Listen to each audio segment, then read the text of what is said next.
Boom. Open. View. Give us a see branch pops up. On. Audio's working. Good. Admit. On. Spotlight. That's just because I'm very egotistic. Let's do this. No, that's too low. Oh, too much. There we go. Right about there. So I got a nice bit of infinity over here, and then you can slide the Z stuff. All right. So today we're going to talk about general concepts, things to not kind of get a good pull for you so that relates to some of the base things. The theory we've had before. So it'd be good to talk about some of these things because as we get kind of a common understanding for how systems work, what they do, and that kind of stuff, you'll see how it's going to feed into the system. How much did I talk about philosophy last time? A little bit. One of my favorite philosophers, Descartes. Yeah, we're kind of off topic, but you'll see how it relates in a second. It's going to be something that underlies methodological processes, reality. Really, reality is what it is. Ooh, more people popped out. Didn't it? Oh. We'll wait for them to get sound, and we'll go off into a rant. Not really. Markers, I don't see any. I might get away without using. Maybe I'll use a whiteboard or something here. So Descartes. How many of you are familiar with Descartes? That's not something that comes up too much. And I don't remember if they require you to take philosophy in your undergraduate. Do they require that? Or is that one of those things you have options for? Mm-hmm. Okay. Descartes' the one where you get the phrase cogito ergo sum. You've heard that one before. I think therefore I am, right? That's a long intellectual philosophical pursuit. I'm just really walking on camera. I guess I should probably stand right about here. Cool. And so that's a philosophical pursuit. Basically, the question is what's real, right? It's about doubt. Essentially, what it is you can doubt every aspect of reality. You literally can. You can call anything into question. In fact, if we start talking about governmental systems, I can show you where some of those systems do exactly that and what happens as a result. You have to be able to understand what the questions are, but you also have to be able to provide some answers at some point in time. And here's a great way to get at it, because even if you don't get the questions you want, if you got enough questions, you can start to scaffold those things together and start to understand how things are working, even whenever something might be deprived. In that case, what he had done, like, that's how I think therefore animals. Well, what can you doubt? Oh, feels real. Sensory input, that can be fake, right? Am I really here in this room? Am I really a person? Am I just some type of figment of somebody's imagination, right? You got all of those kind of big kind of questions that will always be there, but people don't really look at. If you stop and think about it too much, your head hurts. You start getting over like the quantum physics type of things that they go right back into. It's really funny because it's across everything. All right.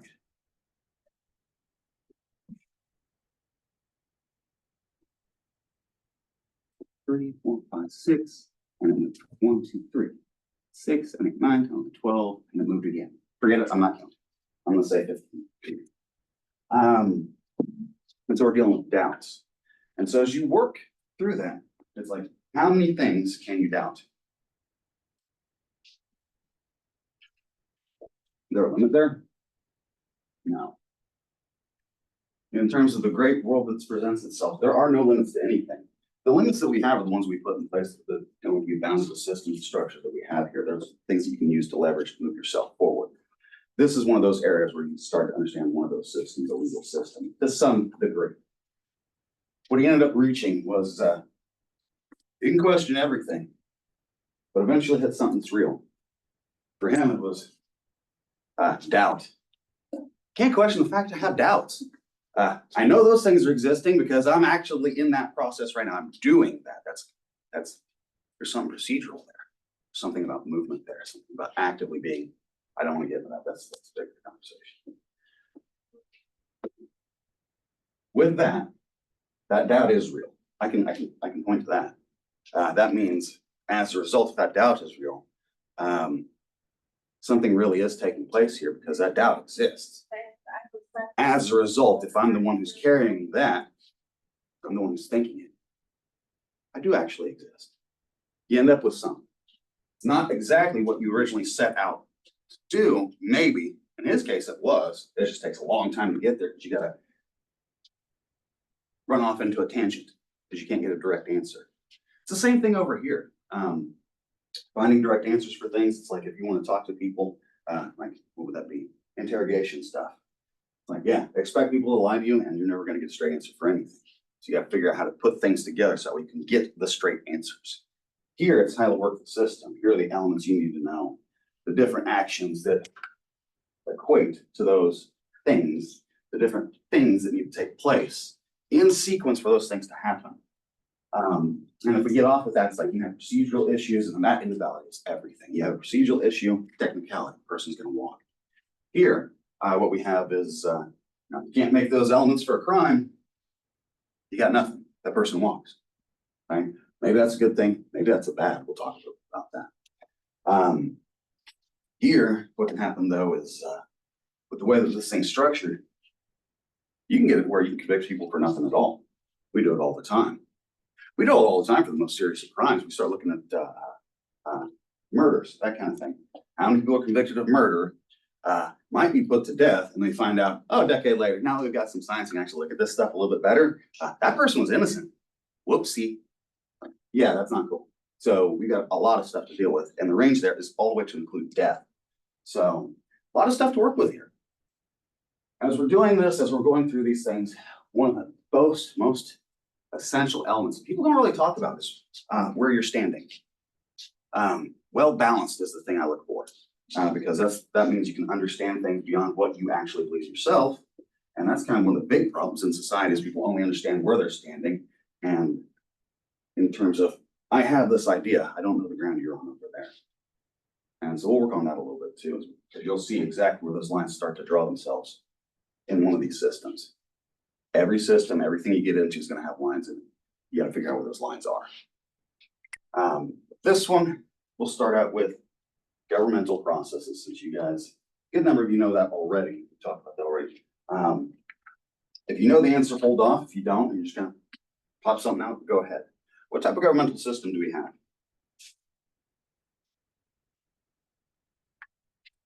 Okay, how many of you think you know right off the top of your head? Why are you guys not raising your hands? This is not under, this is not a lower level class, this is an upper level. You should know what kind of government we have by the time you get here, right? You're gonna be in the law. Government structure is important. Terminology is important. That's the other aspect of it. That's probably where you're getting hung up because people with that all the time.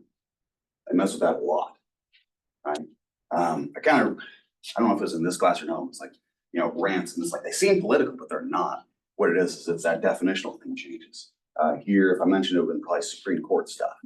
It's like you've had Supreme Court justices who can't tell you male or female. It's like that's kind of a problem because, yeah, exceptions exist to everything. You can't draw that hard line and then carve out the exceptions. You don't need to be in that position because that's what you're doing for the entire country. Right? That's a big problem. Big. But that terminology thing, because I'm trying to deal with what I mean, what you mean, what actually exists, and what everybody else means. There's a whole bunch of stuff where things can get awry in terms of communication. The answer there is, you could say a number of different things because we're somewhere in the middle. We're not a democracy. Hear that a lot. No, we're not a democracy. We're a republic. That has to do with representation. When you get into it more specifically, sometimes you hear people say constitutional republic or democratic republic. Basically, constitutional republic with democratic processes. We're trying to balance things here. That's the reason why we have 3 houses to that damn structure in the first place. It takes at least 3 to create balance. That's the way you can have something that stands on its own.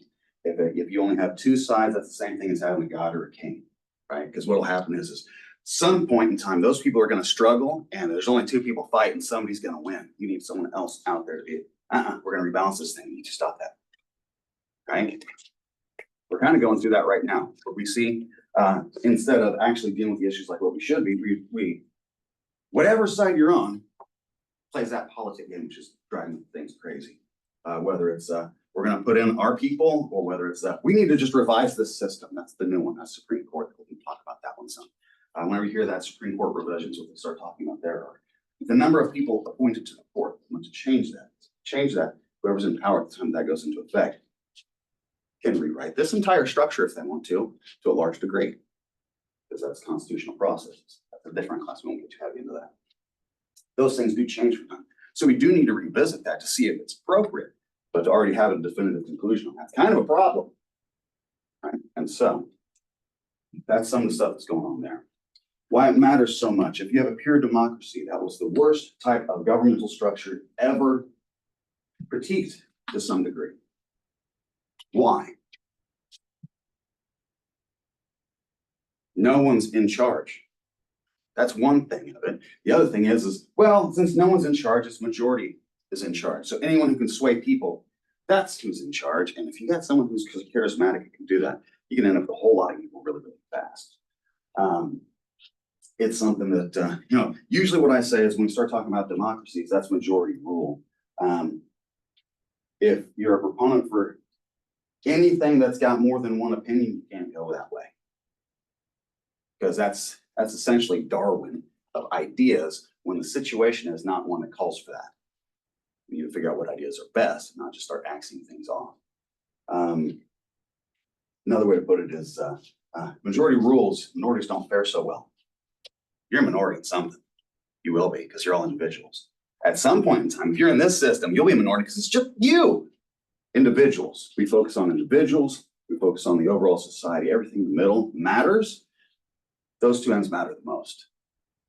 Above everything else. We're not taking care of people overall, and you individually. We're not doing anything at all. We're just doing a whole bunch of stuff with numbers and it doesn't really matter. Right? And so this one's really important. Governmental structure, representation's even more important, because what we're trying to do with this system is you have to balance out. I don't have a marker. I don't know if this is that. We have a sponge. They move stuff around. Share screen. I don't care about that. Share notes. Whiteboard. Okay, how do I do that? I don't care. I'll just talk about it then. It's kind of nice to have a graphical depiction of some of the stuff, because you'll see how it weighs out. The big one is many versus few. Simultaneous is going to run right and wrong. And whenever you're balancing the needs of any group versus individual, the easy math is to look at numbers, right? That's a very, very easy way to resolve things. You'll see that in processes in our system all the time. For example, let's say social strife's taking place. You got a large group of people who are being rowdy. Let's say they're at a residential area. What's going to happen then? Police are going to get involved. Depending on the crowd size, they'll deal with the crowd. If it's too big, I ain't fighting that. We don't have enough people. We'll remove this person over here because they're coming for that, or that's maybe what's representing the danger there. Maybe at the minimum, it diffuses the situation. But what did we do there? The person who's there where they rightfully should be, we chose to move because of this other group. Sometimes that's not the right thing to do, right? And so if you're going to go in this field in any way, shape, or form, you need to be able to figure those things out, because that's the real scale at the end of the day. If you had procedures last semester, I put it this way. I'm going to put it in here too, because I want you guys to look at this, because it's the way you have to do it. The great scale of justice. You had it here in front of you. What do you put on either side? So what's good versus what's right. You have to balance those things out. The public good, individual rights, right? Right.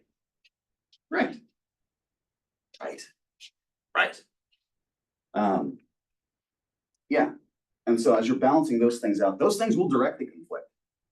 Right? If you're dealing with a criminal situation, you got a person who's got all kinds of constitutional rights, maybe some violations there.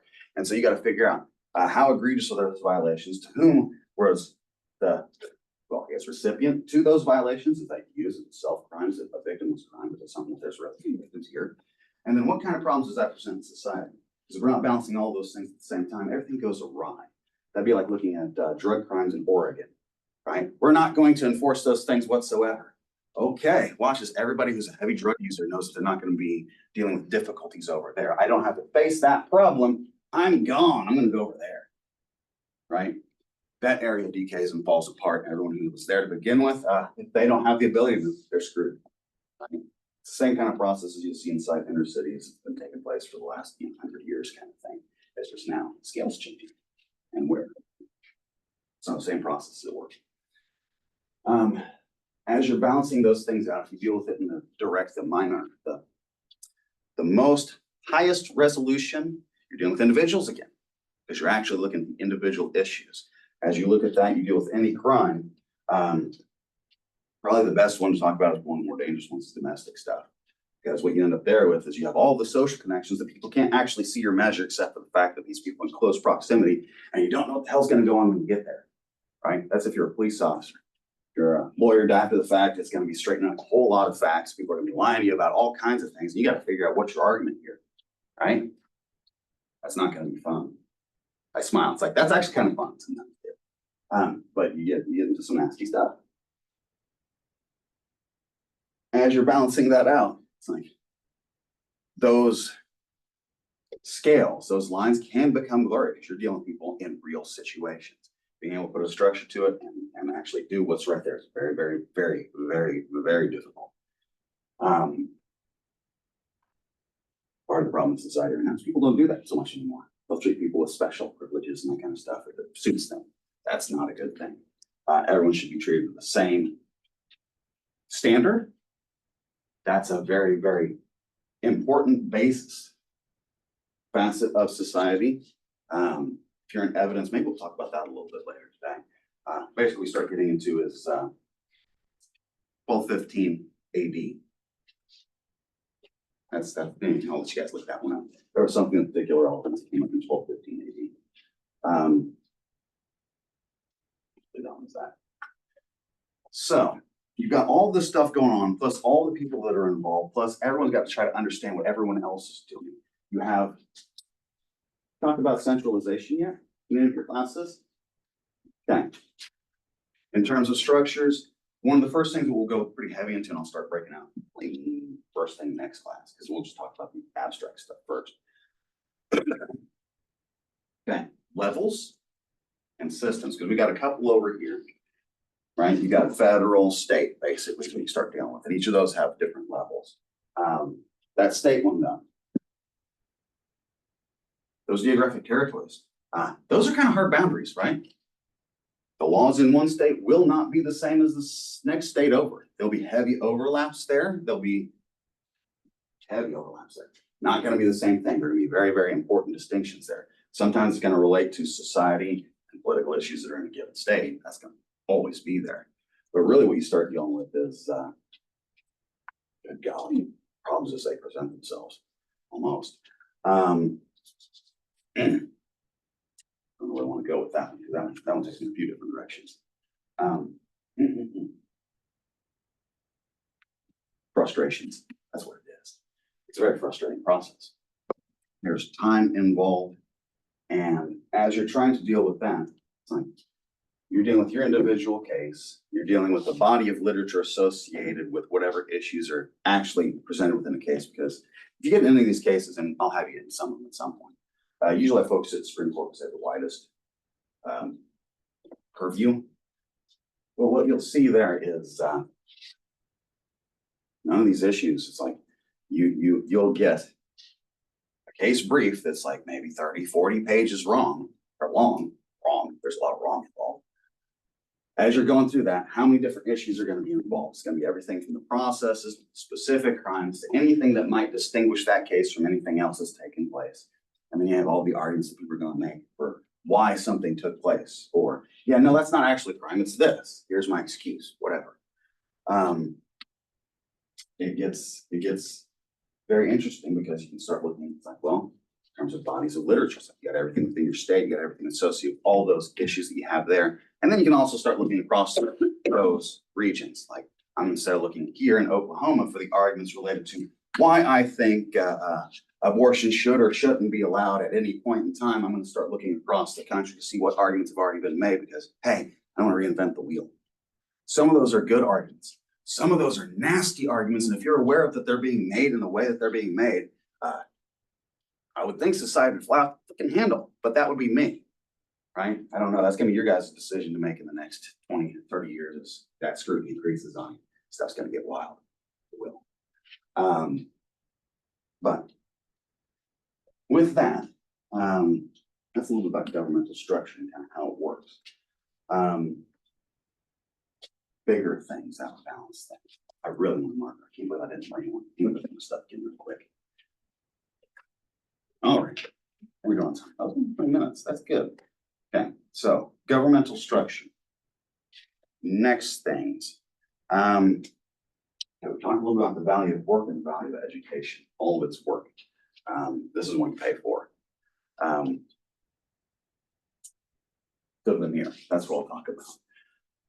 As you're going through those arguments, the reason why some of those things will irritate you is because that argument that's being made is so thin that, it's like the wear is very, very thin veneers. It's like they're not functional. It's just something that they use to cover up what's actually taking place there to some degree.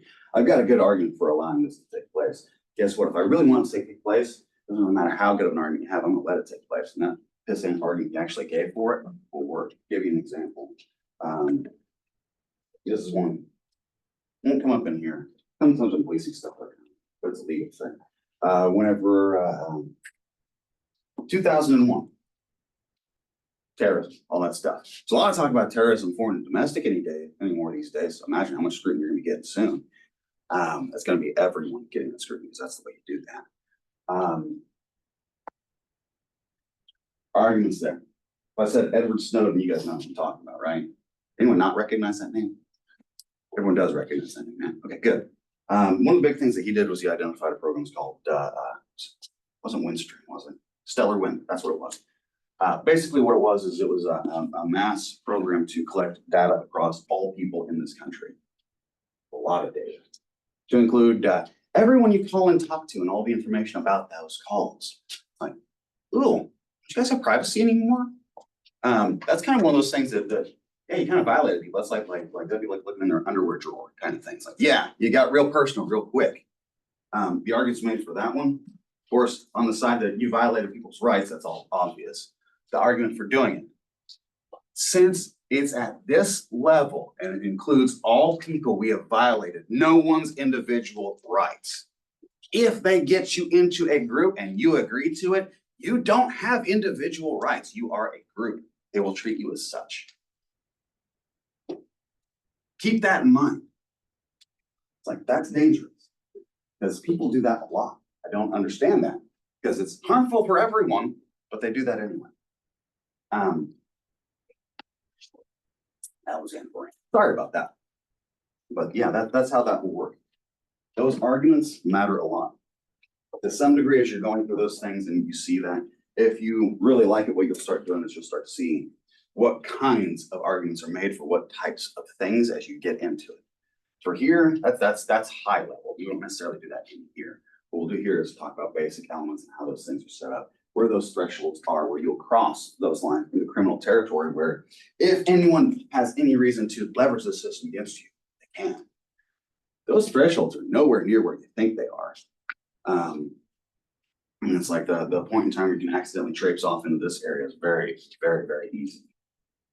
It's like how many of your classes when you start learning about, whatever facet of criminal justice, where you're dealing with people in their personal situations, or the big problems we have as a functional society, it's like you start to see how everything can, well, something is set up to crush people. This is one of those.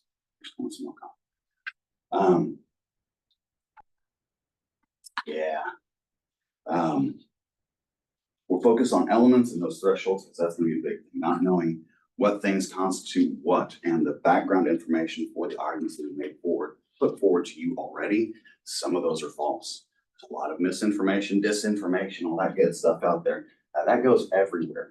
And there's just a lot of information. And so as we start breaking down on these things, you'll start to see how these things function. And you'll start to see some of the social movements on the political side that start to influence these things and where things can go awry. Since I keep saying the word politics, I'll talk about politics a little bit more. It's one of those things I absolutely hate.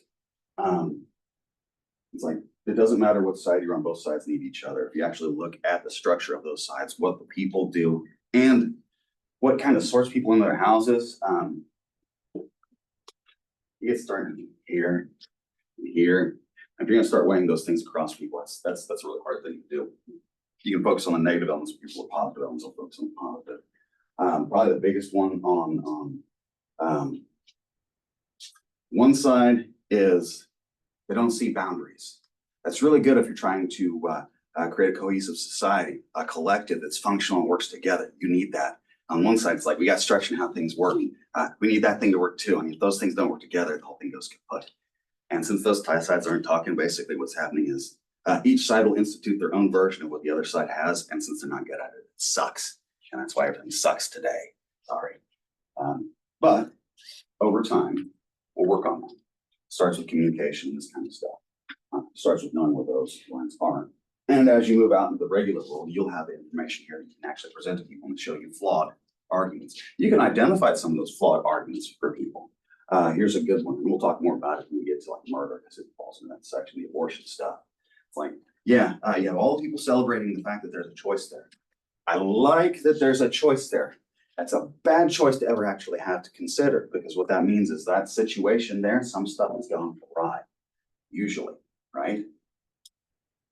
If you look at what it actually does as a functional thing in society, what you'll see is that's not a choice. It's never been a choice. And what that is the absence of a choice. And the people have to make that decision. And if you look at the people who actually do it, the ones making that decision overall are those who already have kids. So they're making sacrifices of one kid for another, quite literally. It's like, that's fucking awful. I don't see how anyone celebrates that at all. Yeah, I like the fact we have a choice. That's good. Let's deal with that other problem too, right? But we're going to focus on this choice thing. And since you like this choice and you don't, I'm going to fight with you. There's a real problem. When we just deal with the damn problem, then we don't have to worry about that. What you need to do as you move forward in life, you're going to run into that a lot, because by the time you're in my shoes, flip a coin whether it's going to be better or worse, right? Flip a coin, because that's what you're looking at. The more you learn now, the better able you will be. The more skills you can pick up now, good. The more energy you put into this, great. Transformative process. Time is a part of it. You can't only move so fast at a given point in time. And this system is extremely slow. If I said the concept of lawfare, how many of you have heard of that? Raise your hands. Okay. Lawfare. This is a system that takes forever. I commit a crime, let's say I murder someone. How long, how many days are going to go by before I actually sit before a jury who's making a decision about whether or not I did it? You'd be talking years, okay? How much money is involved in this system? Some of you are looking at those lawyers' incomes and like, I want to do that. They make 6 figures plus. Like, yeah, they can. Not all do. Most do. Why? Because they either have such caseloads that they're completely overrun, or they're leveraging that social thing, and some of them are doing that in ways that benefit them, and they only care about their own record at that point in time. And once you do that, yeah, again, the system's fine. Good job, because now you'll do things that will make sure that your record looks good, while people who haven't done anything wrong get punished because something bad happened in the world, and we don't care so long as someone's held to account. That happens a lot, right? Even better is once you get them through the system, like this is criminal justice and criminal law. What happens to those people? Oh, they're marked forever. Oh, they are. Damn right. But there you go. Very, very, very interesting thing to see. The lawfare thing you'll see played out multiple times, multiple ways, multiple things. If I can keep you locked up in the system, I will drain all of your resources till you can no longer fight. Give up. Go ahead. Give up. I win. How many people plead? Most. Why? Give up. If I crush your soul enough, you give up real fast, right? This is an awesome system to destroy entire worlds if you want to. If you're evil, don't be evil, right? Make sure that every decision you make isn't evil, because you will encounter it. Definitely. Most of you probably already encountered evil at some point in time, right? Now, think about how bad it can be, the whole range of behaviors that people actually do, and what happens when no one thinks anyone's watching. Yeah, it's bad. Okay. That's kind of what's going on with that kind of stuff. Lawfare is a big thing that's going on right now with, you'll see it on the civil side, you'll see it on the criminal justice side, like the actual criminal side. Basically, you have a whole bunch of decision points that take place and what people weigh at certain points in time is going to matter a lot. We'll talk about it specifically. And as we start getting into some of those things, I'll start showing you some examples of what those things look like. Some of those are good, some of those are bad, and you're going to see some that look awful. And you'll also see that if people think that they've found a group of people to crush and you can step up on them, that whole zero-sum game of popularity, people use that to advance themselves. Don't do that. That's a big one. Trying to think, what else? Individual, I'm telling you guys that because at some point in the future, you'll find yourselves in this field, or at least somewhere we have influence. You'll have major influence in a couple months too. So keep that in mind. Make sure you're researching issues. If you're going to get involved in that kind of thing, you should be aware of everything that you can related to those things. Some of that we'll talk about in here because as we're getting into some of the work in here, it's like you'll start becoming aware of those movements and you'll see some of the dangers that are involved. I'll give you a quick example. This won't be political because it'll identify. It's like everyone keeps doing that political thing and talking about it's like existential crisis on the other side. Existential crisis on the other side. It's like, yeah, the only existential crisis that ever really exists with those things is what you do with the ball when you have it. I'm a big fan for one terms kind of things and bouncing back and forth from each side. If you do it right, we'll talk about that. Actions. We have good actions, bad actions, and no actions. Right? When you start dealing with this thing, I probably talked from here last time about if I didn't, snarky tone. If you look at any governmental act, what's the first critique? It does the exact opposite of what it says. Why? This thing is so big and so complex, things move in different directions all the time. If you don't take the time to actually sit down and analyze it as much as you can, you're gonna have a whole lot of effects that you don't expect. And that's why if you try to exert your will on something, usually what happens is that thing it's like squeezing sand or water, right? I can hold a whole lot of water in my hand if I do it this way. Squeeze the hell out of it. I got nothing. My hand's wet, but yeah, that's it. Same thing here. So keep that in mind. As we're dealing with those existential crises, one on each side for this upcoming election. The first one, packing the Supreme Court thing. That's a big danger, right? What you want there, and it's something we'll talk about when we really get into Supreme Court stuff, is if you look at the makeup of it, typically what they say is they'll refer to the court's makeup by whoever's Supreme Court justice, the Chief Justice at the time. This is the such and such court, the such and such court. You're dealing with the makeup of the court, the political affiliations. And because when you deal with that, you start to get an idea for what ideas they're going to put forward to some degree, depending on how balanced they are. That's the big thing. Are they balanced or not? We want them balanced. I don't care what ideas they have, as long as they move in a balanced way, right? You start changing that at a large scale with a lot of people at one time. Yeah, that's existential crisis. Another one. This would be on the other side. Drug trafficking, fentanyl, opioids, all that shit, right? A lot of drugs coming in, killing a lot of people. Really interesting thing if you really get into it, the more I think about it, the more devious it is. Right? You got this drug coming in and it's going to be used directly because it's a powerful drug. People like powerful drugs. So yeah, people dying from using it directly, knowing it. You got everything that's it's going to be spread into, so people die all the time. You see someone you might think is having a medical emergency, you have to stop and think, do I want to approach that person? Because they could represent death if I breathe around them or touch them. It's like, what's that going to do for society? Where's that stuff coming from again? How's that not a concerted effort to destroy our social relationships? I don't know. Maybe we'll deal with that at some point in time. I don't know. But as they're trying to figure out how to deal with it, the first thing that I heard come out of the other side of the front runner over there is, we need to treat those people who are drug trafficking these drugs like murderers, like the murderers that they are. Oh, shit. Did you hear what I just did? The intent there. Do they know that they're doing it? There's been no discussion of that. If they know that they're doing it and doing it on purpose, yeah, they're murderers. If it's accidental, it's not murder. There's a difference there. You just destroy the entire spirit of the system in a single sentence. It won't function if you try to do it, because what will happen is everyone's going to start screaming I like that scrutiny kind of thing. You should make sure everybody's being scrutinize yourself more than anybody else, and then scrutinize your people more than anything. Anywhere you look, that's how you should do it. But it's like that thing right there. Yeah, that would be an existential crisis real fast, right? So it's on both sides, and it's in a number of different things across all kinds of areas, all the time. And so you've got to make decisions. Good luck with that. You guys got to figure out what things are most important to you and make a decision off of that. I don't envy you for that. Make sure that if you do involve yourself in that, you do that process, because that's the important thing. Trying to figure out what's actually going to be beneficial. This system, why it is set up in this way. Biggest criticism of governmental structure is it's inefficient and ineffective. It's supposed to be. We don't want it to be. If it's effective, it kills people. That's been it in history, throughout history. We don't want that. Inefficiency is okay, because that gives me stability. Stability, you guys can build it. It's not real stable right now, is it? No, that's why, right? So, that thing right there. Be careful with that. We're trying to get, if you look at the way the system was designed, it's, okay, you got 3 houses, right? What are they? Executive. Judicial. Legislative. There you go. So you got 3 things to balance from. I almost want to start talking about shapes, but I'm not going to start talking about shapes. That's methodology. Talk about triangles probably at some point in there, because that's an important process.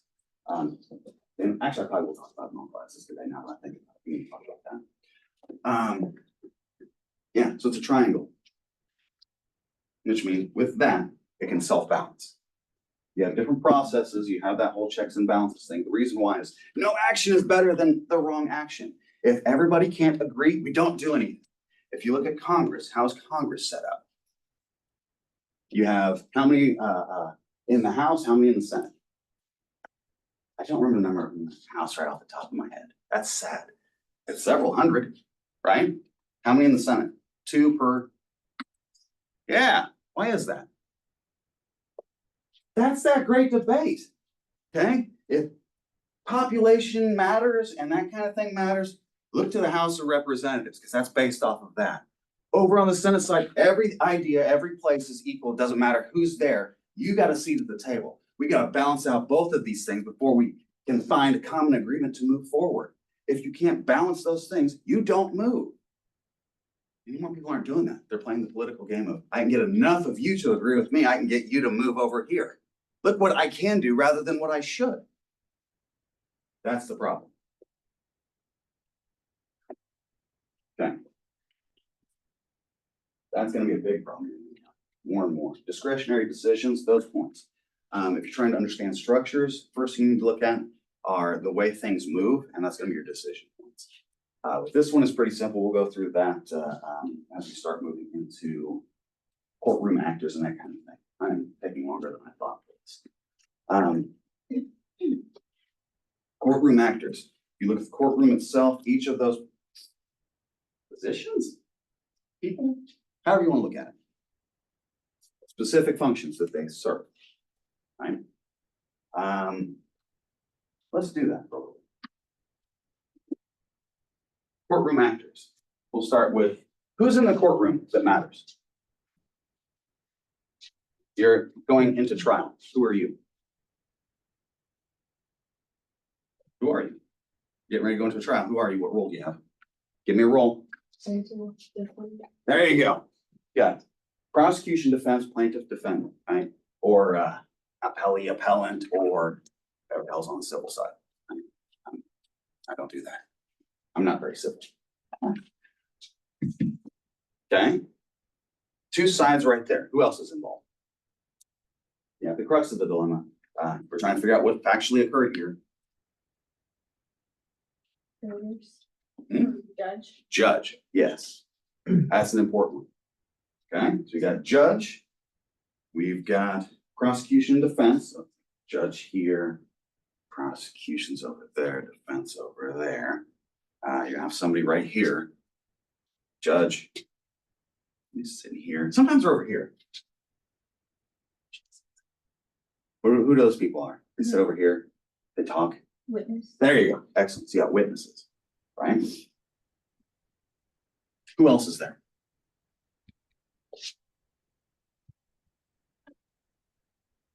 Defense attorney. There you go. You got a defense attorney. He scared me a little bit. God. I'm hearing voices again. This isn't good. I'll tell you a really funny story at the end of class about hearing voices. I don't actually hear voices. I did have a family member who did, though. I'll tell you a hell of a story, though.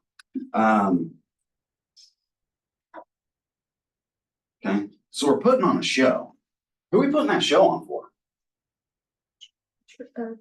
Yeah. Be really, really, really, really careful if you guys ever find yourself pulled into a jury service. Do your job, right? It matters.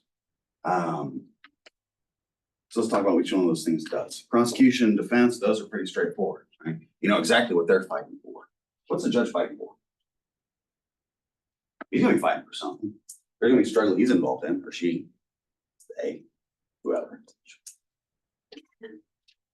Law, making sure that law is followed, right? Procedures are followed. He's the person who makes sure that everything goes like it's supposed to. There's no major errors, anything like that. He's basically like a ref to some degree, right? Witnesses, when we're in evidence, we'll focus a lot on witnesses. Basically, they're a conduit. They're a vehicle. They provide information. They're also the vehicle through which you enter in evidence, right? Because as you're talking, so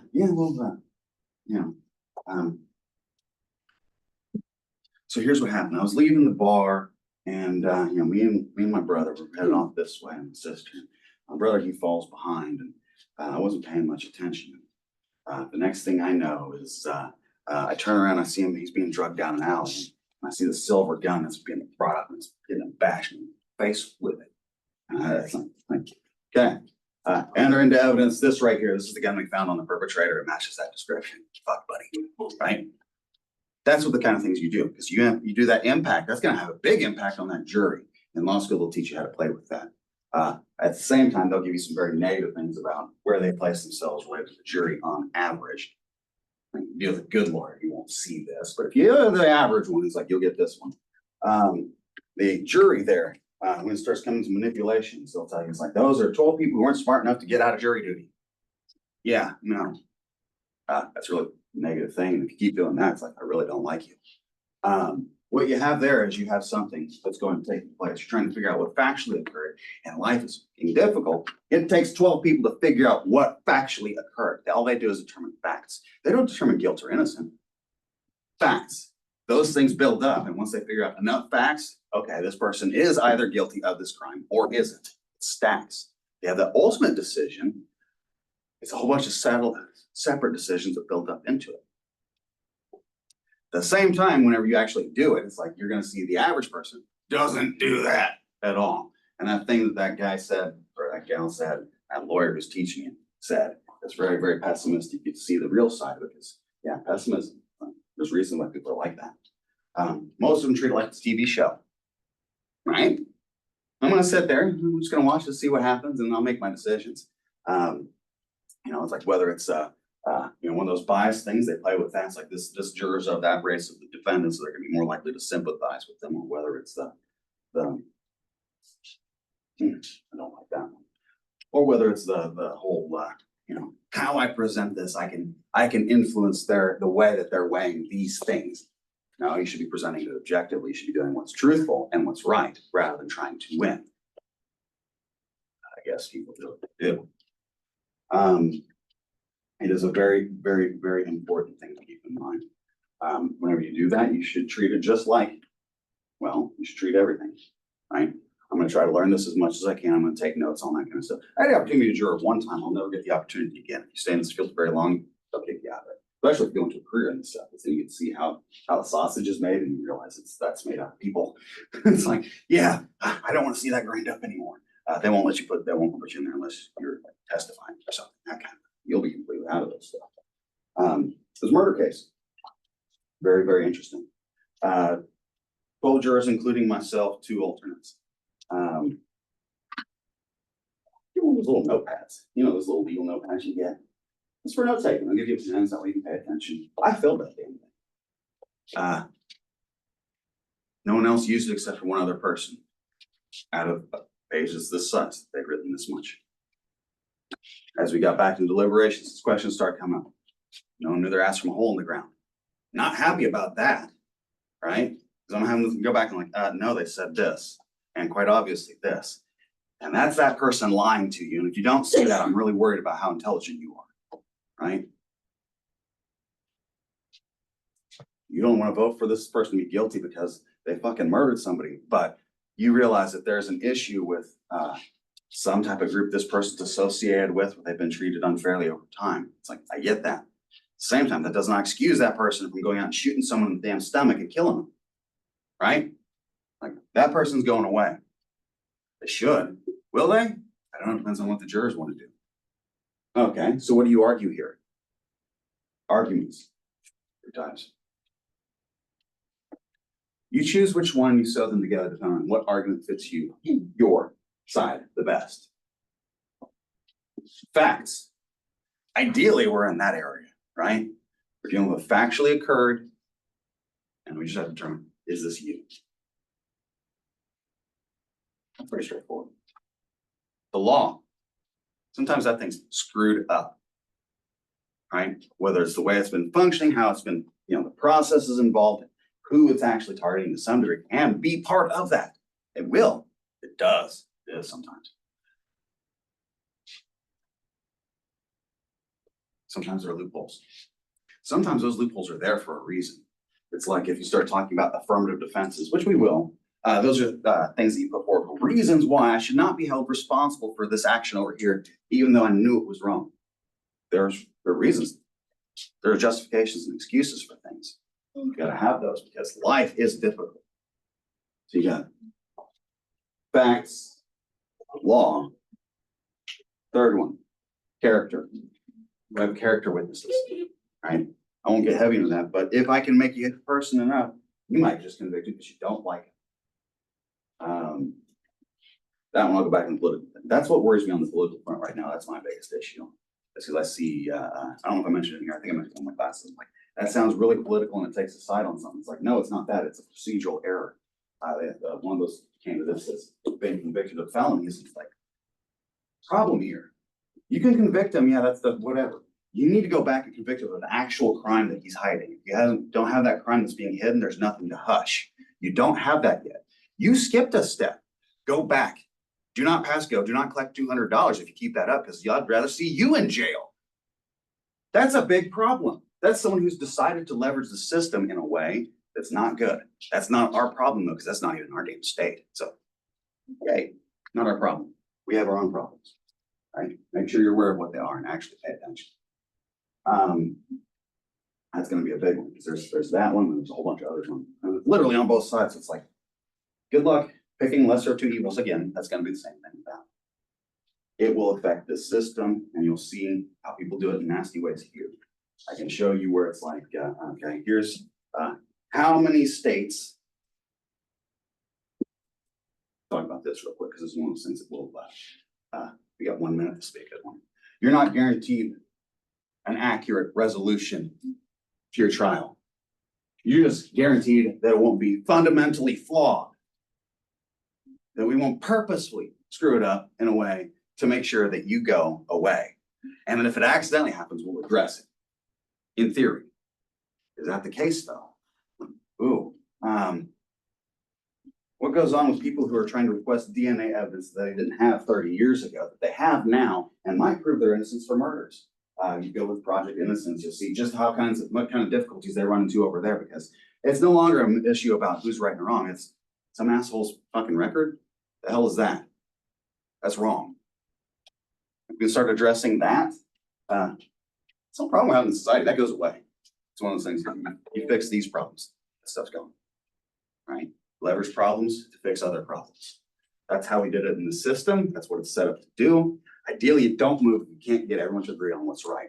We have a lot of things where no one's agreeing, and you still have people who are pushing stuff in different directions. We need to stop and this is how the system works. That's what we're going to do in this class. Cool. A lot of time talking about stuff, more abstract, less direct than I'd like. As we get into it more discreetly, you'll see exactly what I mean. It's going to be something that's really hard to deal with because you're going to see things that are moving in good directions at the same time they're moving in bad directions. Something movement. Everything is like that. All right. Well, we'll get back into it on Monday. In the meantime, I'm going to give you a charge. Last time I asked in my classes if, this one, yeah, I hope you guys have a list of county attorney. Do you want one? If you do, send me an email to let me know. What I'll do is I'll keep track of those and I'll put it against the number of people in the class. If I get a majority, we'll come back and revisit it. If I don't have a majority, we won't discuss it any farther. Cool? All right. And if you want it yourself and the class doesn't want it, we can do something individual. Whatever. If you guys want to do work, we can do work. Cool. All right. Well, I will see you guys Monday. Have a great weekend. Next week, ask you for information about biographies. Tracking all that. I like it. Catch you next.